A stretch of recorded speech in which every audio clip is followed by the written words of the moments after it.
Imagine your nephew's birthday is coming up, and you go out of your way, and you buy him a lovely gift, and you wrap it up nicely, you even put a little bow on top.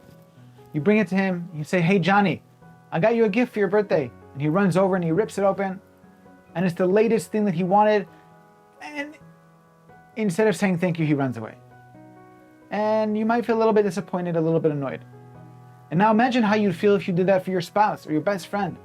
You went out of your way to buy the most thoughtful gift for your anniversary or for their birthday, and you give it to them wrapped up all nicely, and they tear it open, they're so excited, and they don't say thank you.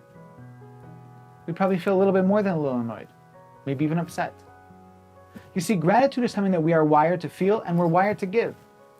It's an emotion that exists within this space of the relationship between two people. And while it's such a powerful emotion, it can also slip into the background.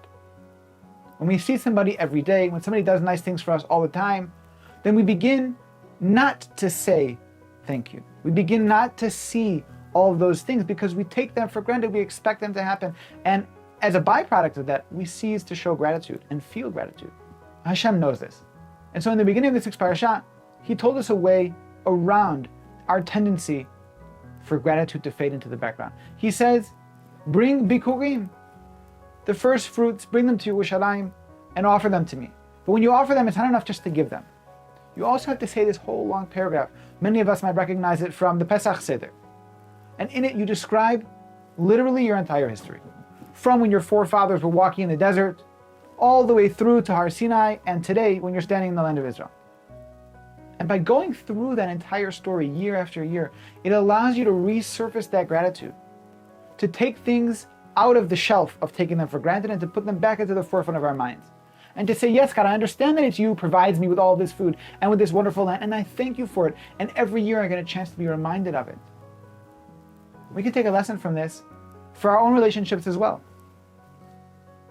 When we have somebody who's close to us, who does so many nice things for us, we need to build into our schedule a way of seeing those things, a way of feeling that gratitude, and not even just feeling it, but showing it to them. A way of surfacing all of those wonderful myriad things that people around us do for us simply because they care.